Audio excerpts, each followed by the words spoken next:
Magandang lalaki at babae po sa inyo lahat. Ako po si Vic Garcia. Ako naman po yung kapamilya, Avelyn Garcia, at ito ang Tulong ko pa sa Mag-Global sa TFC, the Filipino Channel. Nandito na naman kami para bigyan kayo ng tulong, kaalaman, para sa buhay na mas matagumpay. Mas masaya. At mas makabuluhan. Kapamilya, alam mo ba kung bakit may mga taong napapasok sa gulo at konformismo? Yung bang parati na lang may kasamaan ng loob. Naku, Migit, malamang may naiisip na kayong taong ganyan. Good news, mamaya. Pag-uusapan natin kung ano-anong dapat malaman at gawin para maiwasan ang mga away at sama ng loob. Sa ating episode na, Iwasan ang gulo. Pag-uusapan din natin ang mga paraan kung paano tayo nagtatapon ng pera. Naku, makakayod po to. Pero bago ang lahat ng yan, maraming po salamat muli sa patuloy niyo na pagsubaybay sa programang Tulong Ko Pa Sa Mag-Global.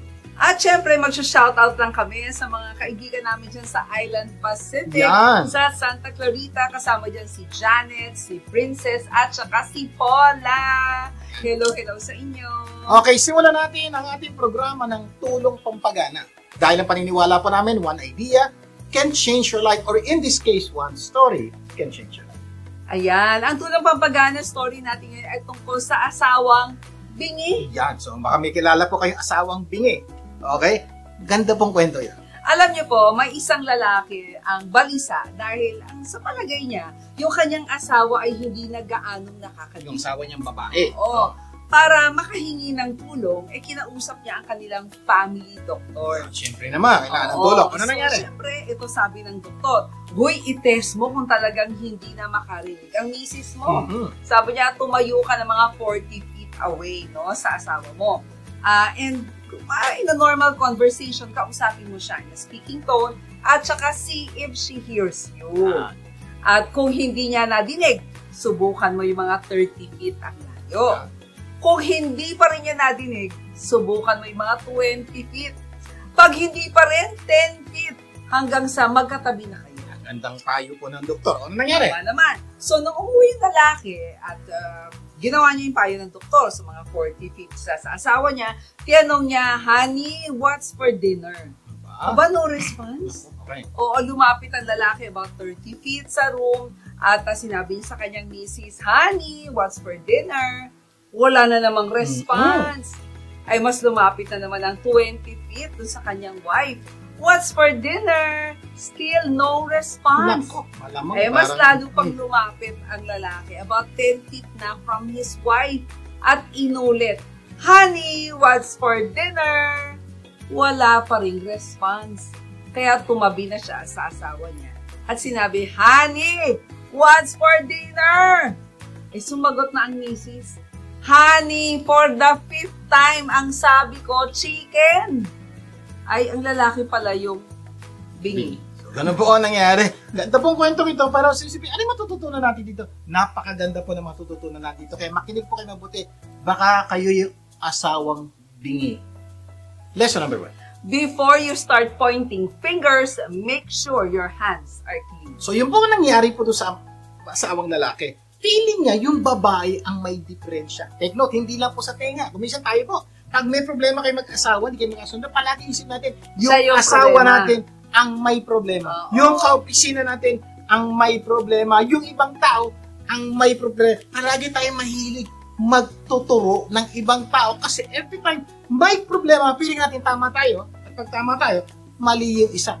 So, pag-isipan niyo mabuti, nangyayari pa sa inyo yan o ginagawa niyo ba yan na mahilig kayo magtuturo? Oo, Problema yan. kaya dapat siguraduhin daw malinis yung fingers mo, yung kamay mo. Dagdagan ko pa ha. Oo. Huwag kayong magaya po doon sa asawang lalaki na siya pala ang bingi. Or, Oo. kayo pala ang mali, pero ang lakas ng loob nyo ituro yung iba. Higatan nyo po yan. Kaya sabi nga, pagka ikaw yung nagtuturo, di ba? Yung 3 o yung 4 pa nga, nakaturo sa'yo. Okay, lesson number 2. Number 2, everything we hear is an opinion, not a fact. Everything we see is a perspective, not the truth. Ito po, napakaganda, kailangan maunawaan ng bawat isa. Marami po kasi tao, pag may naisip, feeling niya, ay tama to. Ano po, sinabi namin sa inyo, everything that we hear is an opinion. Everything na iniisip natin, opinion lang po natin yun, hindi siguradong totoo yun. Oo. At pag may nakita tayo, ay naku, nakita ko yan. Ito katotohanan. Tandaan niyo Hindi po ka to. pa rin sigurado. Everything that you see is a perspective. Sa pananaw mo, ganun. Pero hindi tayo sigurado kung yun ang katotohanan. Pag ito po ginawa yun sa buhay niyo, marami pong problema ang may iwasan. Tsaka mas magiging forgiving tayo sa ibang tao. So, tandaan niyo po Lesson yan. number 3. Don't be too quick to judge. You never know what someone is going through. May mga pagkakataon po, ganito tayo. Pag may nakita tayo, kaya nag-away yan, malamang nanlalalaki. Si babae. Nag-judge na babae. kaagad. Ganun po, ay nako, kaya ganyan niya, kulang sa pera. Ibig sabihin, may mga pagkakataon tayo, wala tayong buong kaunawaan sa sitwasyon. So what do we do? Nanguhula tayo, nag-judge tayo, kaya hindi natin nauunawaan. Hindi natin naintindihan yung tunay na nangyayari. So ingat po kayo dyan, dahil yan po ay nagiging ugat ng napakaraming problema sa pagsasama ng napakaraming tao. O minsan, titignan natin yung kaibigan sa social media. Ay, bakit siya merong ganyan? Diba? Ang daming utang, merong pang ganyan. Hindi mo alam, niregaluhan pala. Don't be too quick to judge. You never know what someone is going through. Totoo po, maraming bagay hindi nyo naman po alam eh. Yes. So that's the reason why, nakita nyo, tama na po doon. Okay, natinig nyo, tama na po, huwag na kayo. Nako, malamang, nako, baka magkakasala lang po kayo dahil hindi tayo sigurado sa ating pinagkakasala. Lesson number 4. You can never make the same mistake twice because the second time you make it, it's not a mistake, it's a choice. Yeah, ang ganda po nito. Marami po nagsasabi, Sir, nagkamali ako eh. Tapos naulit pagkakamali. Hindi po. Base po sa pinag-aaralan natin, ibig sabihin, pag ikaw ay nagkamali, una, mali yun. Okay yun, tanggap na nagkamali ka. Pero pag inulit mo yung the same pagkakamali, hindi na daw pagkakamali. Oo. Pinili mo na yun kasi nakita mo na nagkamali. Nakita mo na yung maling resulta. Inulit mo pa, hindi na daw pagkakamali yun. Pagpipili na yun, at yan po nangyayari sa napakarami sa atin. Kamukha po ng lalaki. Nakita niya, yung babae pala ay walang problema siya. Dapat sa susunod, hindi siya magja-judge. Pero kung paulit-ulit po tayo, nag-akala tayo, hindi na tayo natuto, eh, hindi na po pagkakamali yan. Pinili niyo na po maging chismoso, at hindi po maganda. Naku, sana marami tayong natutunan at i-apply natin yung natutunan natin dito sa kwento at mga hinimay nating lessons. No? Pero para mas lalo tayong ganahan sa buhay, before we pause for a short break, I have life reminders to all of you with lasting impact. Panoorin natin. Let me ask you, have you ever felt like giving up? Like no matter how hard you tried, the breakthrough just isn't coming? We've all been there. But here's the truth. Progress doesn't always look like fireworks. Sometimes it's quiet, it's slow, it's choosing to keep going even when you're tired. Perseverance means showing up one more time, praying one more time, believing one more time, even when nothing has changed yet. Galatians 6:9 reminds us, do not grow weary in doing good, for at the proper time you will reap a harvest if you don't give up. So today, don't stop, don't quit, push forward, step by step with faith and focus. This is Evelyn Garcia reminding you, great things take time, and perseverance turns ordinary people into overcomers. Simple reminders, lasting impact. Naku, sana i-apply natin din yan ha. Magbabalik pa ang tulong ko para sa mag-global. Huwag bibili.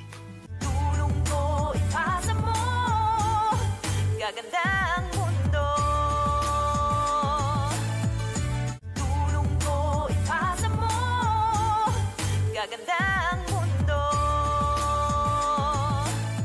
Nagbabalik ang tulong ko, pasa mo global. Vic Garcia po muli. At Evelyn Garcia. Dadako na tayo sa ating tulong pang paganda ng buhay. Ang paniniwala namin, you don't become what you want, you become what you do continually. At dahil gusto namin continually gumanda ang buhay nyo, continually magbibigay po kami ng tips na tunay na magpapaganda ng inyong buhay. Hatid sa inyo ng Earth Baby. Bisitahin lang po ang Earth Baby sa kanilang website or Amazon. Okay, pero, naku, para mas gumanda pa ang buhay, let's begin our discussion with simple reminders with lasting impact from Erica Garcia. Erica? You know what? Comparison is a thief. It steals your joy, your peace, even your confidence. Stay focused on your journey, not someone else's. You can celebrate another person's blessing without questioning your own. because their story doesn't take away from yours. God is writing something unique, something beautiful, just for you in His perfect time. So instead of comparing, resist it and be grateful. Run your race, trust God's plan, and let joy be yours to keep. This is Erica Garcia reminding you, resist comparison and keep a grateful heart. Simple reminders, lasting impact. For more encouragement, subscribe to Simple Reminders Lasting Impact YouTube channel. See you next time! Maraming salamat, Erica! Kaya for more valuable reminders, subscribe now to Simple Reminders Lasting Impact, the inspiring mother and daughter YouTube channel of Avelyn and Erica Garcia. Until next time! Maraming po salamat kay Ma'am Avelyn at yung anak po natin si Erica. Okay, this time, ang pag-uusapan po natin ay yung isang internet article na napakaganda po. Things poor people waste money. According po kay Warren Buffett po, isa sa pinakamayamang tao sa buong mundo. Ito daw po yung mga pinagkakagastusan o pinagkakaaksayahan ng pera ng napakaraming tao sa buong mundo. Or sa medyo simpleng salita, ito daw yung waste ng pagtatapon ng pera. Okay. So magugulat kayo. Ito daw po yan. Number 1, chasing the latest technology. Yan. Number 1 daw po, nagtatapo kayo ng pera. Every time mag-chase kayo ng new technology. Sino yan? May cellphone ka na ngayon. May lumabas na bago, gusto mo makuha o binili mo. Saan mo sumama bumili ng bagong cellphone? Hindi. Ito punto. May cellphone ka. Yung ginagawa ng cellphone mo ngayon, gagawin din ng cellphone bago. Baka mas mabilis lang ng konti, mas maganda ng konti, mas magaan ng konti, pero dadagdag ka ng bayad. Kung hindi mo kinuha yung latest technology, okay naman ang buhay mo. Kasi kung hindi lumabas yun, okay naman. Kasi sa totoo lang, yung new gadgets, tempting yan eh. But often, last year's model serves just as well. Sabi nga ni Warren Buffett siya mismo, meron siyang history of sticking to functional rather than flashy Oo tech. yan. Diba? Sabi niya, it's important to assess if the latest upgrades genuinely provide added value for the price. Lilangin pala namin, hindi po masamang bumili ng bago kung talagang yung latest is napakadaming advances, napakadaming technology na wala yung dati mo, baka. Pero, kung hindi mo kailangan yung technology na yun, why will you? Pagtatapon daw po ng pera. Ay, totoo po, agree with Warren Buffett. Number 2. Okay, number 2, overspending in clothes. Yes. Ulit natin ha. Ay. Hindi masamang bumili ng damit. Kailangan natin yung, ang sinasabi po dito yung over. Ano ibig sabihin ng over to the max? Ibig sabihin, hindi mo na kailangan ng bago. Hindi mo na kailangan ng flashy. Hindi mo na kailangan ng additional Sobrang na ganito. branded.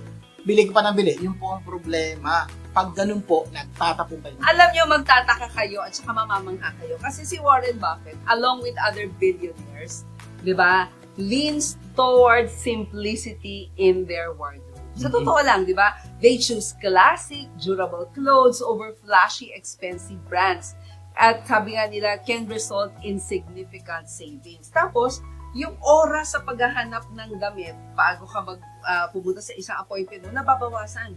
Kasi minsan ang kulay nila parang dalawa lang eh. Opo, karamihan po na mahiyaman na mo, it's either nakaputi o nakaitim. Or At naka-gray. karamihan dito, ordinaryong shirt, ordinaryong polo, ordinary lang po. Paulit-ulit lang po. Kasi po, ang ganda po na mahiyaman kasi wala silang securities. Ano po yan? Pakialam nyo kung feeling nyo, kasi feeling, kaya marami tao palit na damit, baka feeling nila, inulit ko yung damit, baka feeling nila, papasin yung mahiyaman, parang palagi inuulit, and they don't care, and they don't mind. Ganon din po tayo. Kung hindi naman kailangan magpalit-palit ng kulay, palit-palit ng Oo, forma. bakit pa? Sayang, we're wasting money. Number 3, buying brand new cars. Ayan. Diba sa totoo lang, yung cars daw, parang gadget din yan, diba? Notorious for their rapid depreciation. Sabi nga ni Warren Buffett recommends buying pre-owned cars, no? And holding onto them for as long as they are reliable instead of failing or falling for the allure of the new model. So yun po, pag bibili ng bagong kotse, problema po yan. Kasi nga, malamang may kotse ka na. Ba't ka bibili ng bago? Except, yung kotse mo, sirain na, marami ng problema. Malamang pwede ka na bumili ng kotse. Pero, wala namang gano'n. Okay na may kotse mo, tumatakbo na maayos. Kaya lang, may bago at yun ang nakakabulin mo, problema yan. Pangalawa, yung kotse mo, pero ka ngayon, pwede naman daw bili ng pre-owned. Pwede yung 1, 2, 3 years na pre-owned. Ang laki po na kumurahan nyo kaysa brand new. At ang diferensya po ng 1 year or 2 years na kotse, konti lang po sa brand new. Eh sir, warranty, naka-warranty pa rin yung mga kotse mo 2 years. Number 4, ito, naku, talamak talaga to. Unused gym memberships. Tapon talaga ang pera nyo dyan. Gano'n na karami sa inyo nagtapon ng pera, laki ng binayaran. Hindi lang gym membership bumili ng magandang sapatos, magandang short, magandang t-shirt, magandang outfit. Yung Hindi naman ginagamit. Oo, sabi nga ni Warren Buffett siya mismo promotes an active lifestyle but cautions against unused memberships. Kasi sabi niya, meron namang free or low-cost fitness routines that can be just as effective if regularly practiced. Nag-gym membership ka nga, hindi mo naman ginamit, hindi ka pa rin naman papayat, hindi ka tinakon mo lang ang pera mo. Gano'n na karami sa inyo nagtapon yan. Number 5, regular night out. Ayan. Ulitin mo namin, hindi masamang mag-night out from time to time. Kaya lang po may mga tao po ganito. Pagdating ng Friday, night out. Misa everyday Everyday, night out. Pagdating ng Sabado, dapat may outing. Madami yung perang tinatapon pag ginagawa niya. Sayang. Oo, okay ang socializing. Essential yan. Pero sabi nga niya, frequent nights out can be a significant expense. Kaya mag-opt na lang daw tayo sa budget-friendly alternatives like home-cooked meals. And movie nights can cut costs considerably. O kaya coffee and tea at home. Mahilig tayo magkape. O kaya sa bahay nila. Number 7. Over-reliance on skincare Ayan! products. Lalo ng mga Pinoy. Gusto magpaputi. Gustong gumanda. Sabi ni Warren Buffett, advises against overusing or needlessly combining skincare products. Kasi finding nga naman daw a simple and effective routine can save both money and your skin. At number 7. Number 7, wrong use of a credit card. Ayan. Sino sa inyo may credit card? Nasaan kamay? Alam niyo bang may tama at maling paggamit ng credit card? At may mga tao po gumagamit ng credit card nagtatapon ng pera. Kasi yung credit card, convenient naman talaga. But high interest rates can quickly overshadow any benefit if you don't pay the full balance monthly. Kaya sabi ni Warren Buffett, nag-a-advise siya against needless spending that could lead to credit card. Isang tamang maling paraan po sa paggamit ng credit card. Utang kayo. Pagdating sa inyo, meron pong maliit na minimum amount due. Pag ang binabayaran nyo lang yung minimum amount due, maling paggamit po ng pera. Yes. Bakit? Lahat ng perang inutang mo na hindi mo binayaran, mag-charge po ng interest yun. So yung pera po ng interest, tatapon mo yun. So ang tamang paggamit po ng credit card is this. Lahat ng binili mo, pagdating po ng bill, lahat ng nakasulat doon, full amount you pay. If you're not doing that, tatapon kayo. Sana marami tayong natutunan at simula ngayon hindi ka na magtatapon ng iyong kapera. Mamaya, sa tulong dagdag kaalaman, pag-uusapan natin ano-anong dapat gawin para maiwasan ng away at samaan ng loob. Magbabalik pa ang tulong ko pa sa Global. Huwag bibili. Tulong ko ipasa mo, gaganda ang mundo. Tulong ko ipasa mo, gaganda ang mundo. Nagbabalik ang tulong ko, pasa Global. Dick Garcia po muli. At Avelyn Garcia. Dadako na tayo sa ating tulong dagdag kaalaman. Kung saan hahanap tayo ng paraan para mas madagdagan ng ating kaalaman. Pero bago natin ipagpatuloy ang ating pag-uusapan sa araw na to, ano mangyayari? Magbibigay daan muna tayo sa usapang life insurance mula sa Outstanding Living Benefit Specialist na si Gina Kristen. Gina! Mga besh, alam nyo ba na ang life insurance with living benefits ay parang airbag ng kotse mo? Hindi mo ito nakikita o nagagamit araw-araw, pero sa oras ng matinding impact, ito ang sasalo at magliligtas sa iyo. We do not know when accidents happen. It could be critical illness that will lead you to loss of income. Kapag wala kang airbag ng financial protection, pwedeng matinding tama ang maranasan mo. Baka maubos ang savings mo o mabaon sa utang o mahirapang makabangon. Pero kung may life insurance ka with living benefits, sigurado kang may sasalo sa iyo sa panahon ng krisis. Hindi mo kailangang matay para magamit ang life insurance mo. Pwede mo itong magamit habang ikaw mismo ang nangangailangan. Ano ang benefits ng life insurance Assure Airbag? Financial protection in times of critical illness emergency. May mahuhugot ka. Peace of mind. Alam mong may sasalo sa'yo, kaya hindi ka masyadong mag-aalala. Faster recovery. Dahil may financial backup ka, mas mabilis ka makaka-recover at magpapatuloy sa buhay. Tandaan, hindi natin alam kung kailan darating ang biglang pagsubok. Pero, pwede tayong maging handa. Kaya ang matalinong driver, sinisiguradong may airbag ang kotse niya. May airbag ka na ba sa biyahe ng buhay? If not, now is the best time to secure one. Dahil sa bawat hamon, mas kampante ka kapag may sasalo sa iyo. Ito po si Gina Christie na handang tumulong. Gusto mo din ba makatulong sa iba katulad ko? You too can be a living benefit specialist. Makakatulong ka na, matutulungan ka pa. Call or text me at 323-244-9784. Until next time! Maraming salamat, Gina! At mga kapamilya, kung meron pa kayong mga katanungan patungkol sa life insurance or living benefit, mag-email lamang po kayo sa tulongkopasamogglobal@gmail.com. Okay, kapamilya, makinig kayo mabuti. Gusto mo bang maging matahimik at matiwasay ang iyong buhay? Malamang, oo ang sagot nila. Pero malamang ang tanong mo ay paano? Ay, bahala po kayo sa buhay. Ay, hindi po, joke po. Tuturuan po namin kayo, okay? Marami pong dahilan bakit gumugulo ang buhay ng isang tao. Napakarami. Pero sa araw nito, pagtutuunan natin ang pansin na isa sa pinakamatinding dahilan bakit gumugulo ang buhay natin. At ito ay ang pagiging pakialamero at pakialamera. Opo, tama po ang nadinig niyo. Ang sabi po na iba, Sir, hindi naman ako nakikialam sa buhay ng iba. Concern lang. Ay, concern lang naman pala Diba? talaga. Pero ang sabi ng iba, hindi naman ako nakikialam na pag-uusapan lang. Napagkwentuhan lang naman ang ganun ng buhay ni ganito. Sabi naman isa, ikaw, sa palagay mo, pakialamero ka ba o pakialamera ka? Let's be honest. Kasi po, pag di ko kayo honest sa sarili niyo, mahirap solusyonan yan.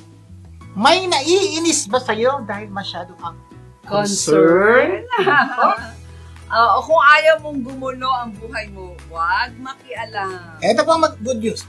Ang pag-uusapan po natin ngayon, ano-ano ang dapat malaman at gawin para maiwasan po natin ang mga away at samaan ng loob sa mga taong nakapaligid sa atin. Sa ating episode na, Iwasan ang Gulo. Okay, ano-ano yung mga dapat natin gawin para makaiwas ng samaan ng loob? Isa-isa natin. Ayan, number 1, to avoid trouble, know what belongs to you and what does not. O para sa Tagalog po, para maiwasan ang gulo, alamin kung ano ang sayo at ano ang sa hindi sayo. Napaka-importante po ito. Isa po ito sa napakatinding dahilan ba't tayo nagkakaroon ng samaan ng loob at gulo. Bakit po?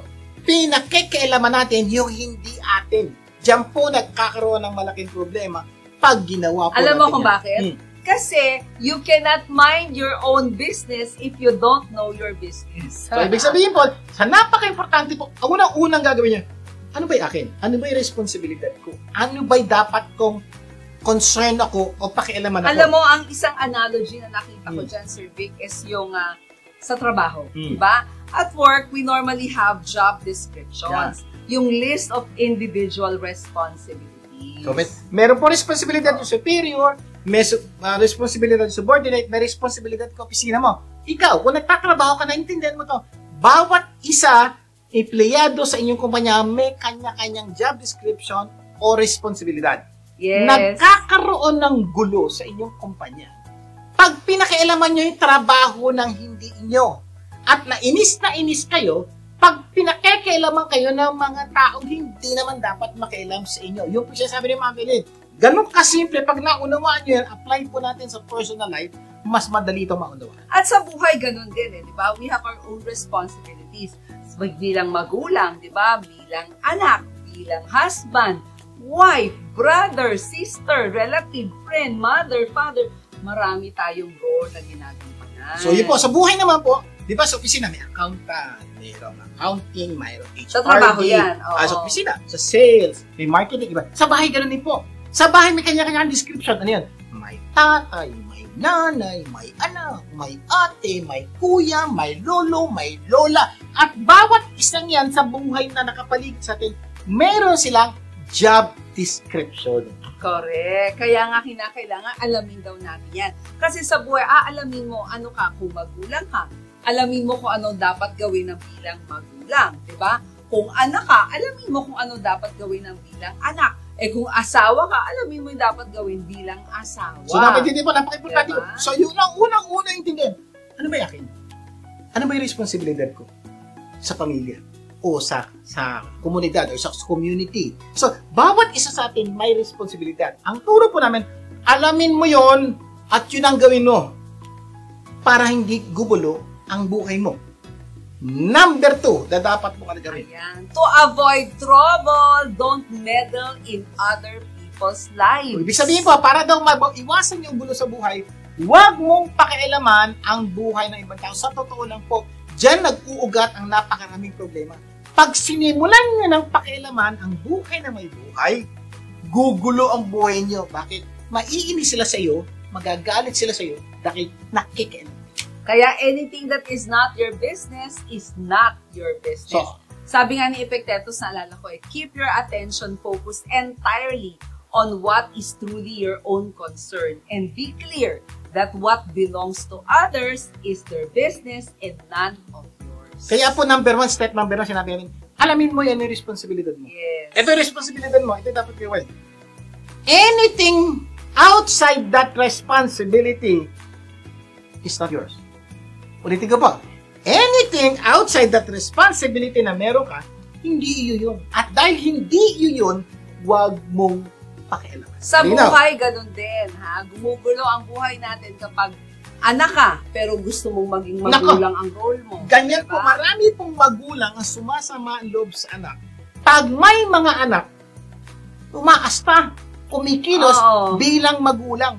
Tandaan nyo, magulang, anak, may mga anak po na kumita lang ng konting pera. Parang Nabigyan kala mo lang sila ng konting pera yung magulang. Parang sila na yung magulang. Diyan po nagkakaroon ng gulo, iinis yung mga magulang sa mga anak, nag-aaksyong magulang. Correct. Kung anak ka, tigilan mo na yan. Kaya Gugulo buhay gugulo mo. ang buhay din kung asawa kang babae or wife ka, pero gusto mong maging husband. Naka, problema rin po yan. Parang Mag-asawa. nasa kaharian, di ba? Yung babae ang naghahari-harian. Oo, yan. Kaya kung minsan nagkakagulo ang relasyon ng mag-asawa, may mga responsibilidad at authority ang lalaki. Gusto kong hawakan ng babae. Ikaw din, maiinis ka para sa opisina. Trabaho mo, pinakailaman ng ibang tao, maiinis ka. Ang hindi ko maintindihan ito. Bakit pag sa bahay, nakialam kayo ng buhay at trabaho ng ibang tao, hindi ka naiinis? Di ba dapat naiinis ka rin? Kasi nakikialam ka eh. So ganun po, kaya nagkakagulo ang relasyon ng mag-asawa kasi mayroon pong gustong mangibabaw, hindi naman dapat mangibabaw sa sitwasyon. Correct. Eto, gugulo ang buhay mo kapag pinakikialaman mo ang buhay ng mga kamag-anak Nakaw, mo. yan po. Kumisa kaya Oo. kayo ayaw na makausap ng mga pinsan nyo, kamag-anak. Bakit? May nakita kayo. Kukwento kayo, sabihin nyo sa pinsan, kano kayo kasigurado yung sinabi mo sa pinsan mo ay hindi makakarating sa pinsan na pinag-usapan nyo?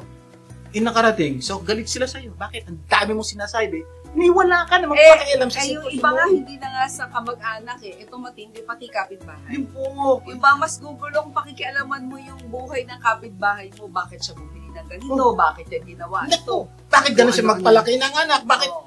Huwag nyo nang pakialaman yun, hindi nyo yan. Anak nyo, pagkapalaki ng anak nyo, pakialaman nyo. Pero pagkapalaki ng anak ng iba, pabayaan mo sila. Marami pa tayong pag-uusapan. Sa ating pagbabalik, tutuloy natin ang ating kwentuhan. Magbabalik pa ang tulong ko para sa magbabalik. Huwag bibigyan. Tulong ko ipasa mo, gaganda ang mundo. Tulong ko ipasa mo, gaganda ang mundo. Nagbabalik ang tulong ko para sa maglubag. Garcia po. At Evelyn Garcia, bago natin pagpatuloy ang topic, magbibigay daan muna tayo sa hair tips mula kay Jane Nagansyang ng Jane Rockstar Salon. Jane! Massage your scalp so regularly to grow your hair So lovingly, keep the stress away and pray daily. Surely your hair will be healthy. Massage your scalp so regularly to grow your hair so lovingly. Keep the stress away and pray daily. Surely your hair will be healthy. Let your voice be heard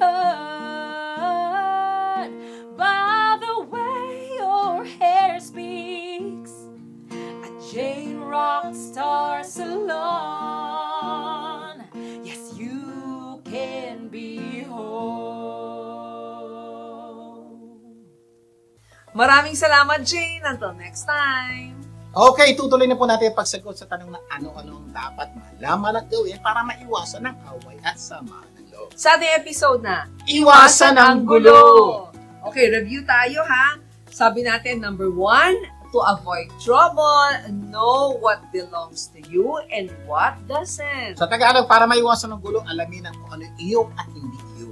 Number 2, to avoid trouble, always remember that meddling will destroy your life and the lives of others. Para maiwasan ng gulo, huwag mong pakialaman ang buhay ng iba. Kasi po, pag ginawa niyo yan, pwede makasira yan sa buhay mo at buhay.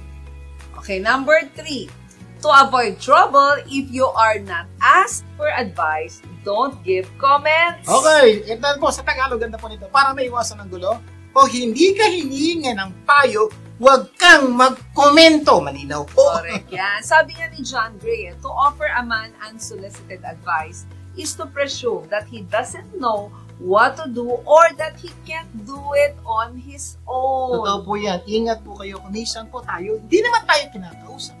Hindi nga tayo tinatanong. Pero, sabat tayo ng sabat. Okay? So, kwentuhan. Kung minsan naman po, hindi lang ganun. Pupuntahan pa natin. Ay, alam mo, nadinig yung problema mo. Dapat ganito gawin mo. Dapat gawin mo. Dapat ganito. Okay po kung may responsibilidad ka sa tao yan. Anak mo na bata pa. Okay yun. Pero anak mo may asawa na. Sabihan mo siya. Kapitbahay nyo.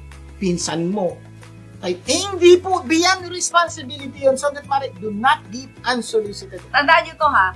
Unsolicited advice is usually more about the needs of the giver than the receiver. Ito po, sakit po. Hindi po kami nagsabi nito ha. Sabi nila, kadalasan daw po, yung pagbibigay ng unsolicited advice, hindi po para dun sa taong nangangailangan ng advice.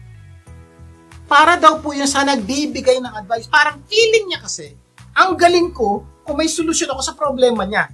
Parang ganun daw po nangyayari. Pag-isipan niyo mabuti, yung ba'y nangyayari, bakit kayo nagbibigay ng unsolicited advice? Ingat lang po, personal po ang dahilan, hindi po para. Oo, yung pala hindi para dun sa tao, para naman pala sa iyo. Number 4. 4, to avoid trouble, if you don't know the whole story, don't comment. Tagalog na po nito. Para maiwasan ang gulo. Kung hindi mo alam ang kwento, huwag magkomento. Ito po, napakadami pong tao, ganito po. Nakadinig lang ng konti. Oy, alam ba si ganito, si Pedro, saka si Juan, ganito, ganyan. Kapirasong kwento sa malaki ko. Nako! Kaya nangyari kasi ganito yan eh. Kasi ganito yan, ganito. Ang dami na pong nasabi, pero kukunti lang na may alam niya. Pag ginawa niyo po yun, okay sana kung yung komento niyo, hindi makarating doon sa taong pinag-uusapan niyo. Baka okay pa ng konti, pero mali na rin yun. Pero pag nakarating po yan doon sa taong pinag-uusapan, laking gulo po niyan. Kaya iwasang magkomento kung di nyo alam ang kwento. Hindi ko lang kwento. Buong kwento. Diba? So yan, kasi delikado. So never judge someone without knowing the whole story. You may parang naiisip ko, ay gagawin ko ba to o hindi? Wag, kasi kung hindi mo naman alam, kala mo naiintindihan mo pag yun. Totoo po, may mga pagkakataon, lalapit sa iyo, pinsan mo. Naku, pinsan, alam ba si ganito? Si Pinsan Pedro, ganito, ganyan. Kadalasan po, we are tempted to make a comment dun sa kwento niya. Kadalasan. Kasi ang sarap po magkomento, ang sarap po magsalita ng mga bagay nito. Pero ang hiling ko po, kung hindi malinaw, kumpleto yung kwento, at hindi nadinig ng tenga mo, mas maganda. nakita ng mata mo, ang sasabihin mo, sige, pag-pray na lang natin sila. Wag ka na magsabi na kahit ano. Kasi bawat salitang bibitawan mo can make a bad impact o good impact. Pero kadalasan bad impact po doon sa taong pinag-uusapan. Naalala ko yung isang quotation, napakaganda. Sabi nila, if you don't hear it with your own ears or see it with your own eyes, don't share it with your own mouth. Yan. Ang ganda po na kasi po, kadalasan ganito po tayo. Nadinig na po natin sa ibang tao. Nakita ng Kukwento iba. na natin. Oo. Sasabihin na po na gagamitin natin, bitig natin sa mga bagay na nadinig natin sa ibang tao. Tingin nyo, tama ba yun? Gaano kayo nakakasigurado kung yung nadinig nyo ay totoo? Ngayon, gagamitin nyo ang bibig nyo para sabihin sa ibang tao. Ano ibig sabihin nun? Yung nakikinig, paniniwalaan ka dahil kilala ka nila. Ikaw lang ang problema mo. Hindi ka naman sigurado sa pinagsasabi mo. Alam niyo po ang simpleng tawag doon? Chismis. Kaya when you don't know the circumstances of others, it is better to keep your mouth shut. For example, nagkukwento yung pinsan mo. Ganon. Ganon. Ganun lang. Huwag ka na magsalita na kung ano na. Pabayaan mo siyang magsalita. At kung talagang kailangan mo magsalita, sige, pag-pray na lang natin yung sitwasyon na sana kumilos ang Diyos maayos, pero wag magsasabi na kahit ano regarding the Do situation. not make assumptions unless you know the whole story. Diba? Kaya if in doubt, ask the person directly. Now, kung yung taong involved ay malapit sa'yo, mahal mo, ginagalang ka, pwede ka magtanong. For example, ganito, kinuwento sa'yo ang buhay patungkol kay Abilene. At tingin mo, parang medyo problematic itong sitwasyon na ito. Bago ka mag-conclude ng kahit ano, lapit mo, Abilene, may napinig akong ganito. Totoo ba yun? Eh kung sasabihin nga, ay naku, hindi totoo yun. Tapos na kwento Pero sabihin nga, Abilene, may konting problema, ito nangyari. So, hingin mo yung kanyang side. Hindi lang side. Hingin mo yung side niya. Pangalawa, hingin mo yung kanyang right, ibang permiso. Okay ba sa'yo kung bigyan kita ng konting bite? Yun, hindi na unsolicited advice yun. Bakit? Hinihingi mo yung kanyang permiso. Naalala ko sinabi ni Mark Twain, sabi niya, if you have nothing to say nothing. That's the best. Wag na. Kasi silence is a source of great strength. Totoo po. Diba? Sabi ni Lao Tzu? Isipin niyo ba, kung may kilala kang chismosa, nagdak kwento ng kwento, may pinsa kayong ganyan, di ba? Kwento ng kwento sa buhay ng ibang tao. The best way daw, padama sa kanya, na itigil niya na, huwag ka magsalita. Not even, oo, hindi, not even, tango, o.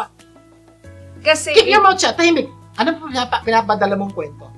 Pinapadala mong mensahe. Tigil na natin. Wala ka pupuntahan. Oo. Kumbaga, yung silence mo speaks volumes, speaks louder than anything. Kaya lang, minsan gusto mo sumali sa kwento. Ganun ba yun? Ganun ba yun? Ganun. Pag sinabi mong, ganun ba yun, as if you're saying, this is true.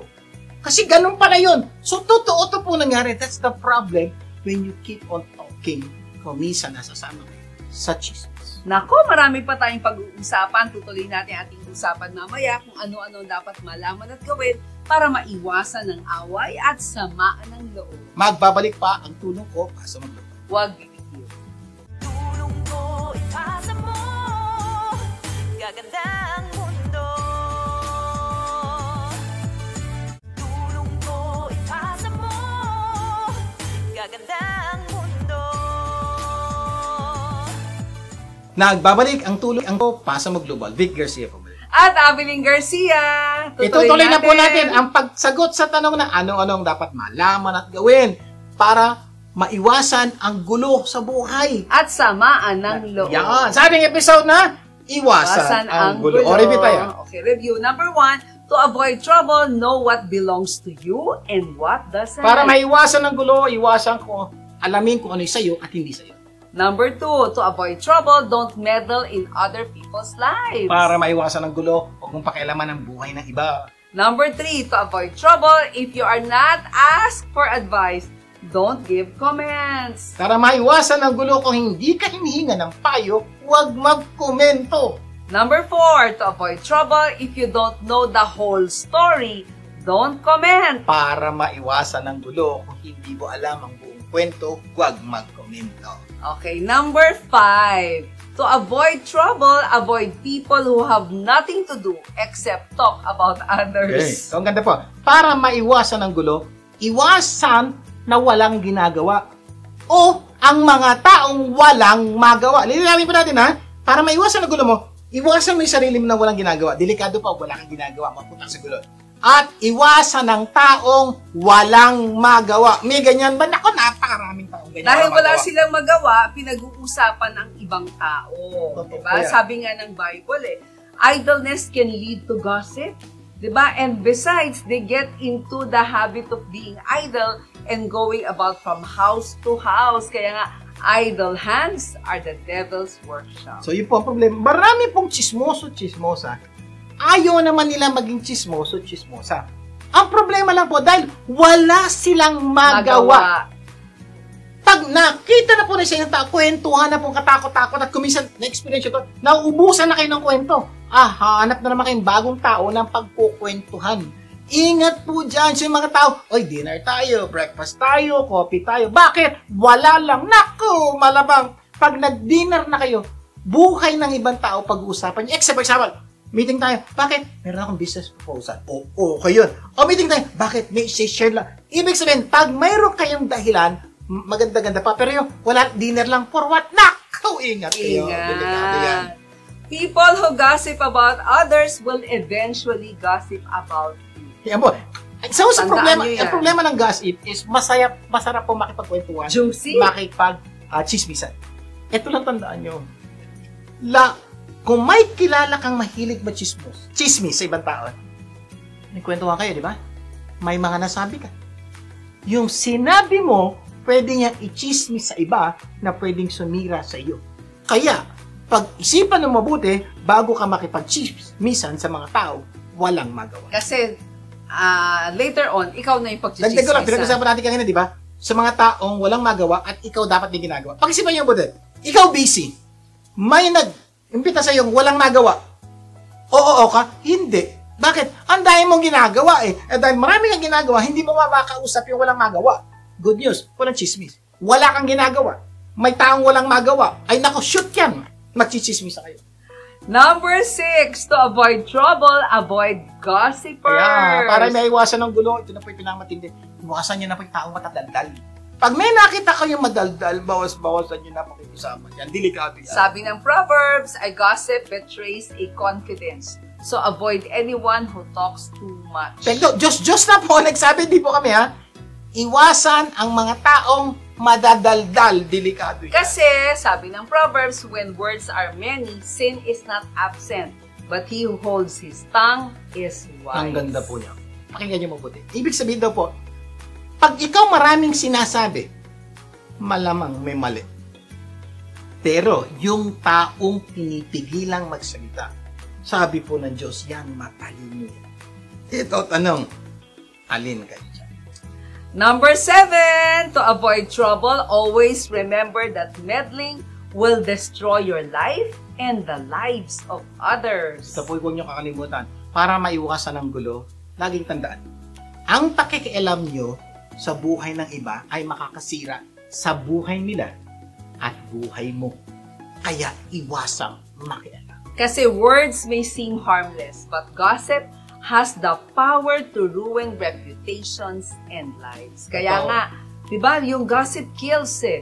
3, the speaker, the listener, and the one who is spoken of. Tandaan nyo, every time daw may nagchichismisan, 2, 3 ang nasisira. Number 1. Pag chichismisan nyo isang tao, so sira na yung buhay na pinagchichismisan nyo. Now, kasama ka sa chismis, sira na rin ang buhay mo.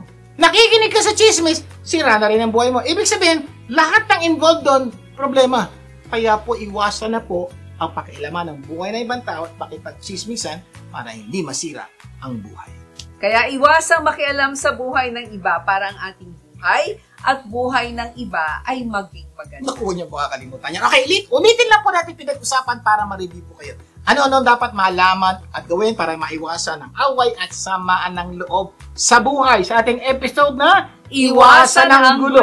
Para maiwasan, number 1, To avoid trouble, know what belongs to you and what doesn't. Para maiwasan ng gulo, alamin kung ano yung iyo at hindi sa iyo. Number 2, to avoid trouble, don't meddle in other people's lives. Para maiwasan ng gulo, huwag mong pakialaman ng buhay ng iba. Number 3, to avoid trouble, if you are not asked for advice, don't give comments. Para maiwasan ng gulo, kung hindi ka hinihinga ng payo, huwag magkomento. Number 4, to avoid trouble, if you don't know the whole story, don't comment. Para maiwasan ng gulo, kung hindi mo alam ang buong kwento, huwag magkomento. Number 5, to avoid trouble, avoid people who have nothing to do except talk about others. Para maiwasan ng gulo, iwasan ang walang ginagawa o mga taong walang magawa.